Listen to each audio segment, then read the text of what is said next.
बिस्मिल्लाहिर्रहमानिर्रहीम। अस्सलाम वालेकुम नाज़रीन, आप यूट्यूब और फेसबुक चैनल देख रहे हैं। मैं राना उज़ैर हूँ। नाज़रीन, इस वक्त पाकिस्तान की सियासत में हिजानी कैफियत बरपा है और यूँ लग रहा है कि जैसे इस वक्त कोई भी किसी पर एतबार करने को तैयार नहीं है, चाहे वो इस्टेब्लिशमेंट हो, चाहे वो हुकूमत हो, जुडिशरी हो, इमरान खान की जमात हो या फिर इमरान खान खुद हो, यानी कि निज़ाम इस वक्त लरज़ रहा है।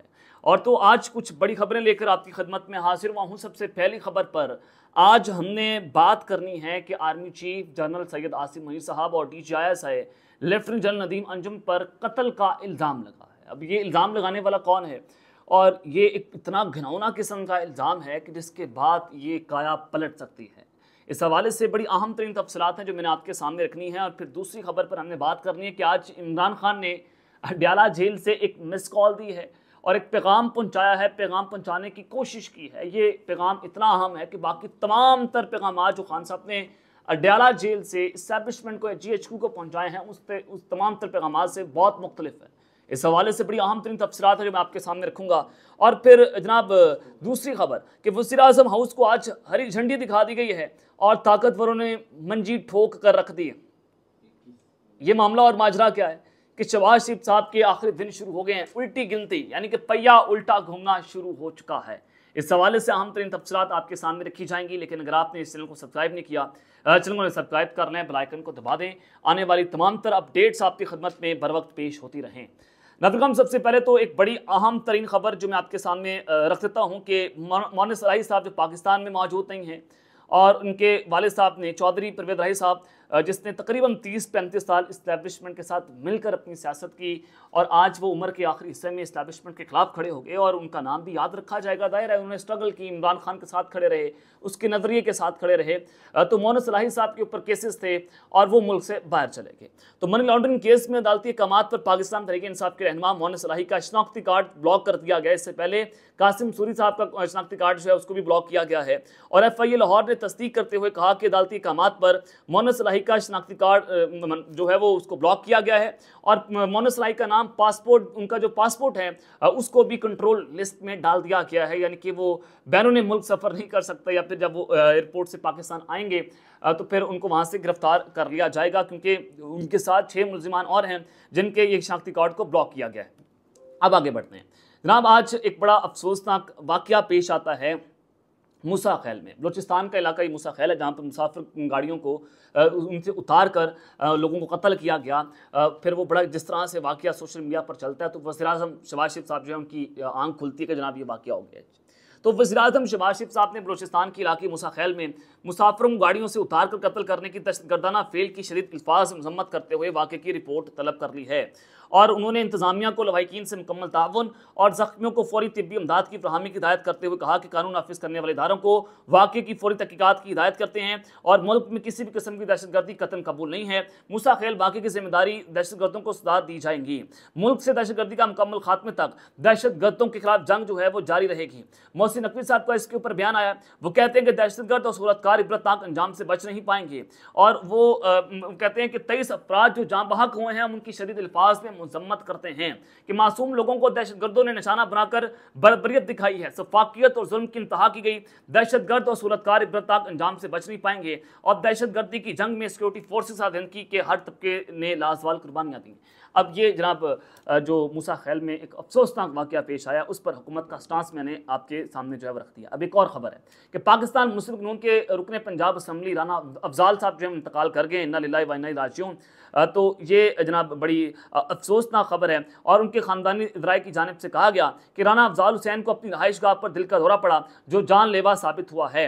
और ये जनाब जो हमारे वफाकी वज़ीर सनअत व पैदावार राना तनवीर हुसैन के बड़े भाई थे, या जो राना तनवीर हुसैन साहब है उनके बड़े भाई हैं और उनके रुकन कौमी असम्बली भी हैं। इनके वालिद साहब राना अतीक साहब वो भी रुकन कौमी असम्बली रह चुके हैं। तो लिहाजा ये जनाब अफसोसनाक खबर है कि वो जनाब शहीद कह दिया मैंने, वो इंतकाल कर चुके हैं। अब आगे बढ़ते हैं, कुछ और आम खबरें हैं जिनकी जानिब बढ़ना बहुत अहम है कि इस वक्त पाकिस्तान तहरीक इंसाफ के लिए एक मुश्किल वक्त है तो है, लेकिन हुकूमत के लिए उससे ज़्यादा मुश्किल वक्त है। पाकिस्तान तहरीक इंसाफ की मकबूलियत वहाँ पर खड़ी है कि आप उनको सियासी प्रोसेस के बगैर इस सियासत से माइनस नहीं कर सकते। जिस तरह से आप पाकिस्तान में ताकतवर शख्सियत के सियासी किरदार को नफ़ी नहीं कर सकते, उनकी ताकत को सियासत से नफ़ी नहीं कर सकते, तो बिल्कुल बिल्कुल उसी तरह आप इमरान खान को पाकिस्तान की सियासत से माइनस नहीं कर सकते, क्योंकि उसके पीछे एक बहुत बड़ा जम्मे गफीर मौजूद है, इसमें तो कोई दो राय नहीं है।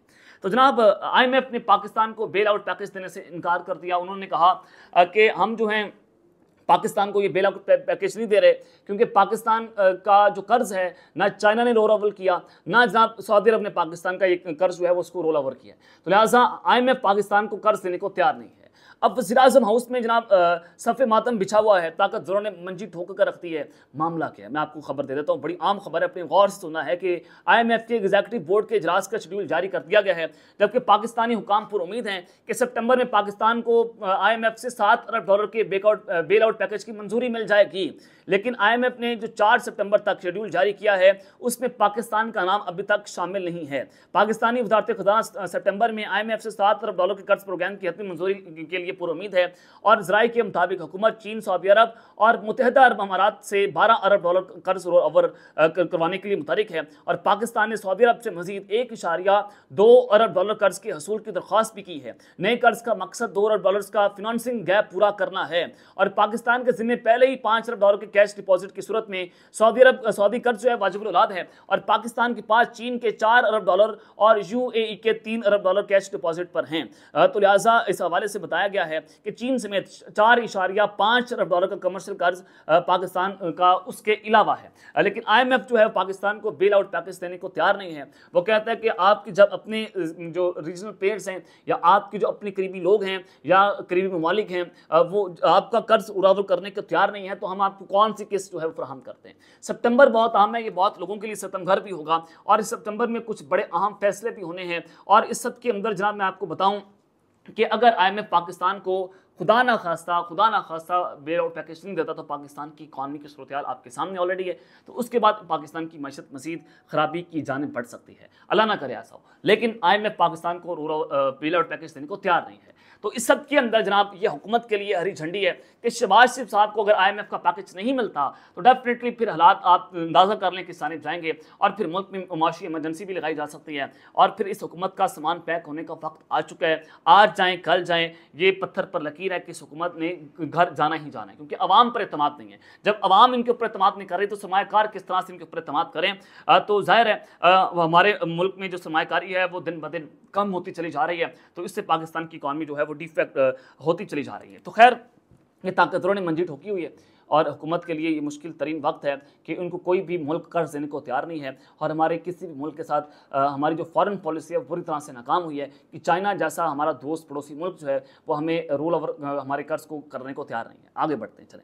जनरल आसिम मुनीर और DJI पर जनाब कत्ल का इल्ज़ाम लगाया गया है, और इमरान खान की जो मिस कॉल दी है उन्होंने वो बड़ी अहम बात है, वो आपके सामने रख देता हूँ। एक बार फिर से इमरान खान साहब ने आज जेल में जनाब सहाफ़ियों से गुफ्तगू की है। ज़राए बताते हैं कि इमरान खान साहब जो हैं वो शायद जल्द जेल से बाहर आ जाएं। एक तो ऑक्सफोर्ड यूनिवर्सिटी का इलेक्शन बड़ा अहम है कि वो ऑनलाइन हो गया, उसकी कैंपेन ऑनलाइन है। इमरान खान साहब उसको कॉन्टेस्ट करेंगे, और फिर ब्रिटिश पार्लियामेंटेरियंस ने इमरान खान को वहाँ पर सपोर्ट करने का ऐलान कर दिया है। तो इस सारे सिनेरियो के अंदर अगर ये सारा कुछ हो जाता है तो फिर इमरान खान साहब डेफिनेटली वो might become the next vice chancellor of the Oxford university, और फिर बैरून अक़वामी प्रेशर बढ़ता चला जाएगा। और अगर ये बैरून अक़वामी प्रेशर बढ़ता है तो इस सब के अंदर जनाब आप अंदाज़ा लगाएं कि फिर इमरान खान साहब को जेल से निकालना पड़ेगा। अब आखिरी वक्त है, फैसला कुन वक्त है, और इसमें कुछ बड़े अहम फैसले पाकिस्तान की इस्टेब्लिशमेंट, पाकिस्तान की जुडिशरी और सियासतदानों को लेना पड़ेंगे, वरना पाकिस्तान एक मुश्किल तरीन और ख़तरनाक दुराई के ऊपर खड़ा हुआ है। अब जनाब मामला ये है कि इमरान खान साहब ने जो आज अडयाला जेल से मिस कॉल दी है वो बहुत अहम है कि इमरान खान साहब ने army chief general Asim Munir साहब के नाम एक बड़ा अहम तरीन पैगाम पहुँचाया। उन्होंने कहा कि अपील है कि फ़ौज सबकी है, मुल्क को मजबूत इदारे की ज़रूरत है, ये जो कर रहे हैं ये खुदकुशी है।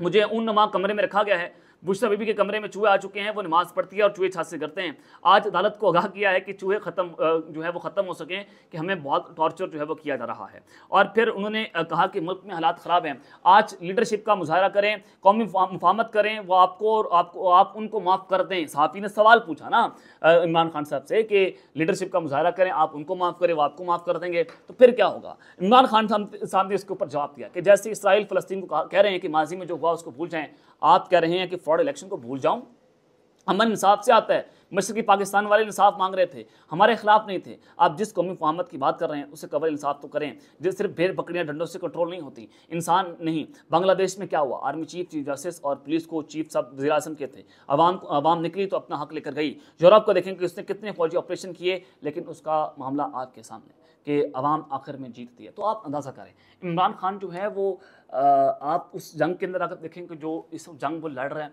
और फिर अगर आप पेशन गोइयों के तबार से देखें, इमरान खान साहब की तमाम पेशन गोइयाँ दुरुस्त साबित हुई, इसमें कोई दो राय नहीं है। खान साहब ने इलेक्शन से पहले कहा था कि लोग मुझे नाअहल कर देंगे, ये लोग मुझे फिर जेल में डालेंगे, मेरी पार्टी को तोड़ देंगे, और फिर एक भगोड़े को पाकिस्तान लाया जाएगा, और आखिर में क्या होगा, वो अहल भी होगा और आखिर में मैं जीत जाऊँगा। और खान साहब जीत गए थे। 8 फरवरी का इलेक्शन आपके सामने था। तो खान जो है वो इस तरह से माइंड गेम्स ज़्यादा अच्छी खेल लेता है। वो कोल्ड वॉर जो है वो उसका बड़ा पुराना खिलाड़ी है। तो अब आर्मी चीफ और DJI पर उन्होंने कत्ल का इल्ज़ाम लगा दिया। खान साहब जो हैं वो कहते हैं कि सुन ले, मेरी इस्टेब्लिशमेंट से कोई बातचीत नहीं हो रही, अगर होगी तो पाकिस्तान आइन और मुल्क में इस्तेकाम की खातिर होगी। हुकूमत खुद कह रही है कि मेरी जान को खतरा है, इसलिए मुझे बाहर नहीं निकाला जा रहा। तो खान साहब को क्यों बाहर नहीं निकाला जा रहा? हुकूमत कहती है खान की जान को खतरा है, इस वजह से उसको डाला जेल के अंदर रखा हुआ है। तो जनाब 190 मिलियन पाउंड केस में ये अहम तरीन केस की समाअत हुई, जिसमें इमरान खान साहब ने कहा कि अवाम फ़ौज से प्यार करते हैं क्योंकि वो हमारा तहफ़्फ़ुज़ करती है। फ़ौज सबकी है, मुल्क को मजबूत इदारे की ज़रूरत है। ये जो कर रहे हैं ये खुदकुशी कर रहे हैं। बलूचिस्तान समेत मुल्क भर में बदअमनी है, जुराइम में इजाफा हो रहा है, लोग लुट रहे हैं। फार्म 47 की हुकूमत ने कोई इस्लाहात नहीं की, ना अखराजात में कमी की और ना ही आमदनी में इजाफा किया। कर्ज़ों पर कर्ज ले रहे हैं और बहुत सारा गरीब आवाम पर ढाला जा रहा है। लेकिन जो सबसे इंपॉर्टेंट बात खान साहब ने की वो बड़ी अहम है। वो कहते हैं कि 9 मई का बयानिया 8 फरवरी को आवाम ने मुस्तरद कर दिया। सब ने देख लिया, बांग्लादेश में क्या हुआ वो भी सब ने देख लिया। वो कहते हैं कि अगर मुझे कुछ हुआ तो उसका जिम्मेदार DJI और जनरल आसिफ मुनीर साहब होंगे। ये बड़ी ख़तरनाक बात है। खान साहब ने एक बार फिर से मुल्क के आर्मी चीफ DJI के ऊपर जो है वो कत्ल का इल्ज़ाम लगा दिया है कि जनाब आप मुँह उठाएँ और कत्ल का इल्ज़ाम लगाते हैं, कुछ ना कुछ तो इन्फॉर्मेशन होगी फिर खान के पास कि ये सारा कुछ अंदर चल रहा है। वो कहते हैं कि जेल में बहुत सारी सख्तियाँ बढ़ गई हैं, लगता है इनकी काम में टांग रही हैं। तो अब देखते हैं मामला किस थाने पे आता है। इमरान खान साहब ने एक बहुत बड़ा इल्ज़ाम एक बार फिर से लगा दिया। इससे पहले वो DDC पर इल्ज़ाम लगाते रहे, फिर उनकी बीवी ने कहा कि अगर मुझे कुछ हुआ तो आर्मी चीफ, DDC और DJI इसके जिम्मेदार होंगे। अब खान साहब कह रहे हैं कि अगर मुझे कुछ होगा तो सारा कुछ होगा। तो लेट्स सी कि मामला जो है वो किस जानिब जाता है। लेकिन ये जंग बड़े ख़तरनाक मरहले में है और एक बार फिर से कत्ल का इल्ज़ाम लगाना, अब देखते हैं कि मिलिट्री इस्टेब्लिशमेंट का इसके ऊपर क्या स्टांस होता है। लेकिन राय बताते हैं कि मिलिट्री इस्टेब्लिशमेंट इमरान खान से इस वक्त बात करने को तैयार नहीं है कि जब तक इमरान जो है वो अपने किए पर माफ़ी ना मांगे। मिलिट्री इस्टेब्लिशमेंट का ये स्टांस है। अब इमरान खान साहब ये कहते हैं कि मैं किसी तरह डील नहीं करूँगा, मेरे को एसेट बाहर नहीं पड़े, मैं नवाज शरीफ और जरदारी की तरह बाहर मुल्क से नहीं भागूंगा और ना इनकी तरह डील कर सकता हूँ। ये पत्थर पर लकीर है। ये खान साहब ने इसका आज जवाब दिया। अब तक के लिए इतना ही, अपना ख्याल रखिएगा और इस रंग अपने लाजमी है। पाकिस्तान जिंदाबाद।